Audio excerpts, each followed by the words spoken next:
Sa isang video ay makikitang nadaanan ni Mother Ethel sila Buddy Day at Irene na maagang nag-walking, sabi pa ni Buddy Day na 5:30 ng umaga sila nagsimula. Huminto ang dalawa sa may tulay dahil sobrang napahanga sila sa ilog sa may ilalim. Nilapitan sila ni Mother Ethel at tinanong kung bakit ang aga nila, sabi naman ni Buddy Day na kaya maaga sila dahil para wala pang init. Natanong ulit ni Mother sa kanila kung anong oras sila nag-umpisa. Sumagot naman si Buddy Day na 5:30, dagdag nila Irene at Buddy Day na medyo malayo na yung nila Karen nila sabay turo nito. Sabi ni Mother Ethel sa dalawa na sobrang layo ng nilakad nila. Sumagot naman si Buddy Day na okay lang dahil sanay naman sila sa paglalakad. Nagsalita rin si Irene na iba ang pakiramdam pagkatapos mag-walking. Pinayohan sila ni Mother Ethel na dapat araw-araw nila itong gawin. Sumagot naman si Buddy Day ng yes mother. Sinabi ni Mother Ethel na buti na lang nadaanan niya ang dalawa. Nagsalita naman si Irene at nagpasalamat kay Mother Ethel dahil pinakain sila nito ng Mickey. Dagdag ni Irene na nag-walking lang sila, di nila akalain na madaanan sila ni Mother Ethel at inaya sila na mag-Mickey kaya sobrang saya nila na nag-thank you kay Mother Ethel.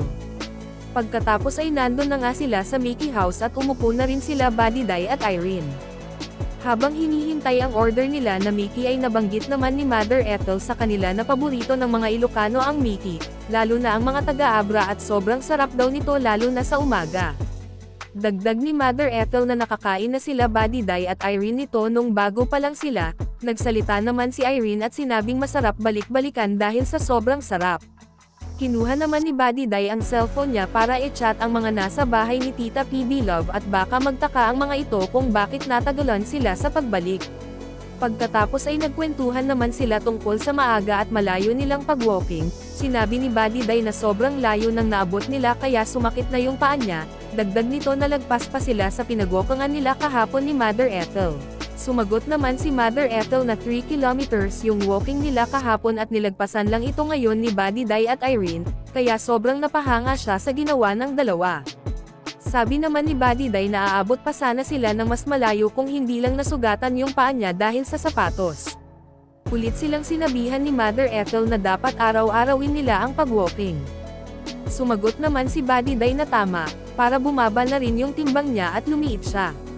Sinang-ayonan ito ni Mother Ethel at sinabing para naman pumayat si Buddy Day at maging Coca-Cola shape. Natawa na lang din si Buddy Day sa sinabi ni Mother Ethel sa kanya. Tinanong sila ni Mother Ethel kung napagod ba sila sa walking. Sumagot ang dalawa na hindi naman. Sabi naman ni Mother Ethel na sa bagay umaambon, maganda ang panahon kaya masarap ang walking ngayon. Ayon kay Buddy Day na mas maganda talaga na sa maaga ka mag-walking para hindi pa mainit. Katulad ngayon na 5:30 sila nagsimula, wala pang araw ay nakauwi na sila at saka maliwanag na ang 5 AM sa Abra. Dumating na nga ang in-order nila na Mickey, at tinanong ni Mother Ethel ang dalawa kung first time ba nila kumain ng Mickey sa Mickey House. Sumagot naman si Buddy Day na first time, nakakain na sila ng Mickey pero doon lang malapit sa bahay ni Tita. Dagdag ni Buddy Day kay Mother Ethel na marami pa pala silang hindi napuntahan na nagtitinda ng Mickey sa lugar. Sabi naman ni Mother Ethel na sayang wala si Erna at Marjorie, tulog pa daw ang mga ito kaya hindi nakasama. Ayon kay Buddy Day na sinabi daw ng dalawa na ayaw nila mag-exercise at baka maano yung katawan nila kasi payat na sila. Sinang-ayonan naman ito ni Mother Ethel at sinabing okay lang dahil mga bata pa naman sila. At para sa more summary video ng Pugong Biyahero huwag kalimotang mag-like and subscribe.